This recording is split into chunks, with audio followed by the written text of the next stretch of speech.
सुनेंगे सकट चौथ की व्रत कथा।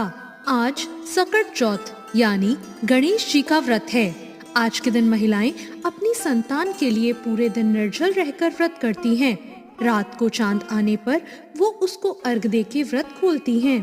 ऐसा कहा जाता है कि सकट चौथ का व्रत करने से संतान की आयु लंबी होती है और उनके संकट टल जाते हैं। आइए सुनते हैं सकट चौथ की व्रत कथा। एक समय की बात है, एक गांव में एक देवरानी जेठानी रहा करती थी। जेठानी अमीर थी और देवरानी गरीब थी। देवरानी गणेश जी की भक्त थी। देवरानी का पति जंगल से लकड़ी काटकर बेचता था और अक्सर बीमार रहा करता था। देवरानी जेठानी के घर का सारा काम करती और बदले में जेठानी बचा हुआ खाना, पुराने कपड़े आदि उसको दे दिया करती। इस तरह देवरानी का परिवार चल रहा था। माघ महीने में देवरानी ने तिल चौथ का व्रत किया। व्रत आने पर उसने तिल और गुड़ लाकर तिलकूटा बनाया। पूजा करके तिल चौथ की कथा सुनी और तिलकूटा छीके में रख दिया और उसने सोचा चांद उगने पर तिलकूटा लेकर चांद को अर्घ दूंगी और उसके बाद ही कुछ खाऊंगी। कथा सुनकर वो देवरानी अपनी जेठानी के यहाँ चली गई। खाना बनाकर जेठानी के बच्चों से खाना खाने को कहा तो बच्चे बोले, माँ ने व्रत किया है और माँ अभी भूखी है। जब माँ खाना खाएंगी तब हम भी खाएंगे। जेठ जी को खाना खाने को कहा तो जेठ जी बोले, मैं अकेला नहीं खाऊंगा, जब चांद निकलेगा तब हम सब साथ में ही खाएंगे। अब देवरानी बोली, आप मुझे खाना दे दो जिससे मैं घर चली जाऊं। जेठानी ने कहा, आज तो किसी ने अभी तक खाना नहीं खाया, मैं तुम्हें पहले कैसे दे दूं? तुम सुबह सवेरे बचा हुआ खाना घर ले जाना।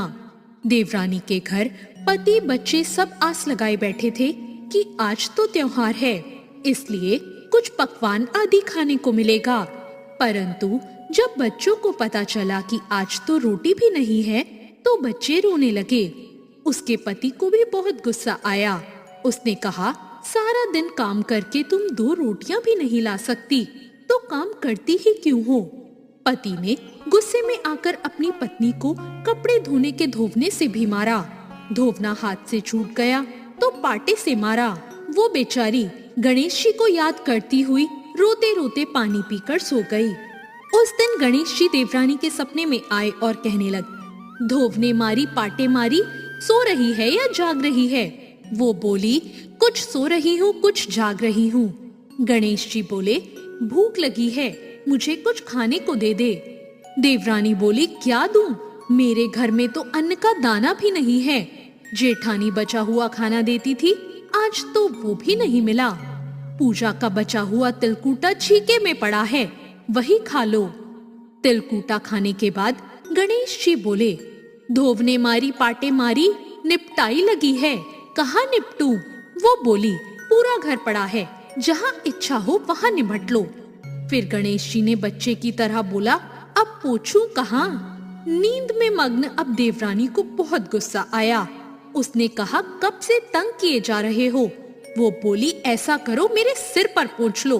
और कहाँ पोंछोगे? सुबह जब देवरानी उठी तो ये देखकर हैरान रह गई कि उसका पूरा घर हीरे मोतियों से जगमगा रहा था। सिर पर जहाँ विनायक जी ने पोंछनी की थी वहाँ हीरे के टीके और बिंदी जगमगा रही थी। उस दिन देवरानी अपनी जेठानी के यहाँ काम करने नहीं गई। जेठानी ने अपनी देवरानी की बहुत देर तक राह देखी, लेकिन जब उसकी देवरानी काम करने नहीं आई तो उसने अपने बच्चों को देवरानी को बुलाने भेजा। जेठानी ने सोचा, कल शायद खाना नहीं दिया, इसलिए देवरानी बुरा मान गई है। बच्चे अपनी चाची को बुलाने गए और बोले, चाची चलो, माँ ने बुलाया है, सारा काम पड़ा है। देवरानी ने जवाब दिया, अब उसकी कोई जरूरत नहीं, मैंने तुम्हारे घर बहुत दिन तक काम किया, अब मेरे घर में भगवान गणेश के आशीर्वाद से सब कुछ है। बच्चों ने घर जाकर अपनी माँ को बताया, माँ, चाची का पूरा घर हीरे मोतियों से जगमगा रहा है। जेठानी ये सुनकर दौड़ती हुई देवरानी के पास आई और बोली, ये सब कैसे हुआ? देवरानी ने उसके साथ जो भी हुआ था वो सब कह सुनाया। घर लौटकर जेठानी ने अपने पति से कहा, अब आप मुझे भी धोवने और पाटे से मारो। उसका पति बोला, भली मानस, मैंने कभी तुम पर हाथ भी नहीं उठाया। आज मैं तुम्हें धोवने और पाटे से कैसे मार सकता हूँ। वो नहीं मानी और जिद करने लगी। मजबूरन उसके पति को उसे मारना ही पड़ा। अब उसने ढेर सारा घी डालकर चूरमा बनाया और छीके में रखकर सो गई। रात को चौथ विनायक जी सपने में आए और कहने लगे, भूख लगी है, क्या खाऊं? जेठानी ने कहा, हे गणेश जी महाराज, मेरी देवरानी के यहाँ तो आपने सूखा तिलकूटा खाया था। मैंने झड़ते घी सा चूरमा बनाया है और आपके लिए छीके में रखा है। फल और मेवे भी रखे हैं, जो चाहे खा लीजिए। बाल स्वरूप गणेश जी बोले, अब निपटू कहाँ? जेठानी बोली, उसके यहाँ तो टूटी फूटी झोपड़ी थी, मेरे यहाँ तो महल है, जहाँ चाहे निपट लो। फिर गणेश जी ने पूछा, अब कहाँ पहुँचूं? जेठानी बोली, मेरे ललाट पर बड़ी सी बिंदी लगाकर पहुँच लो। धन की भूखी जेठानी सुबह बहुत जल्दी उठ गई। उसने सोचा, घर पूरा हीरे जवाहरात से भर चुका होगा, पर जब उसने देखा तो पूरे घर में गंदगी फैली हुई थी, तेज बदबू आ रही थी। उसके सिर पर बहुत सी गंदगी भी लगी हुई थी। उसने कहा, हे गणेश जी महाराज, ये आपने क्या किया? मुझसे रूठे और देवरानी पर टूटे। जेठानी ने घर की सफाई करने की बहुत कोशिश करी, परंतु वो जितनी सफाई करती, गंदगी और ज्यादा फैलती गई। जेठानी के पति को जब ये सब मालूम चला तो उसे बहुत गुस्सा आया। उसने कहा, तेरे पास तो पहले ही सब कुछ था, फिर भी तेरा मन नहीं भरा। परेशान होकर जेठानी चौथ के गणेश जी से मदद की विनती करने लगी। गणेश जी ने कहा, देवरानी से जलन के कारण आज तूने जो किया, उसका यही फल मिलेगा। अब तो अपने धन से आधा धन जब उसे दे देगी, तभी ये सब साफ होगा। उसने अपने धन को आधा बांटा, लेकिन एक मोहरों की हांडी चूल्हे के नीचे गाड़ कर रख दी।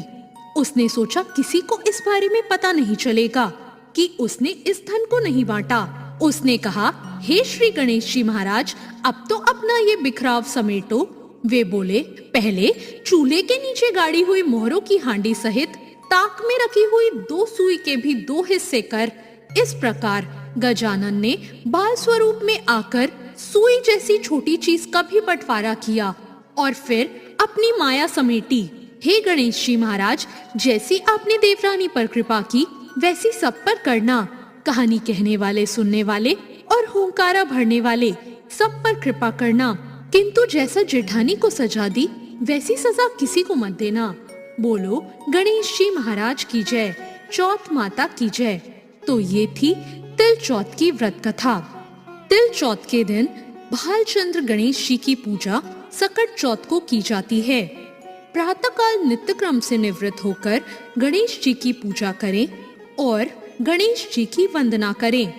इसके बाद गणेश जी का ध्यान करके पुष्प अर्पित करें और पूरे दिन मन में श्री गणेश जी का नाम का जाप करें। सूर्यास्त के बाद स्नान करके स्वच्छ वस्त्र पहन लें। अब विधि पूर्वक गणेश जी का पूजन करें और एक कलश में जल भरकर रखें। धूप दीप अर्पित करें। नैवेद्य के रूप में तिल और गुड़ के बने हुए लड्डू और घी या गुड़ उन्हें अर्पित करें। इसके बाद गणेश जी की पूजन करें। गणेश जी की पूजा के बाद चंद्रमा को अर्घ दें और धूप दीप दिखाएं।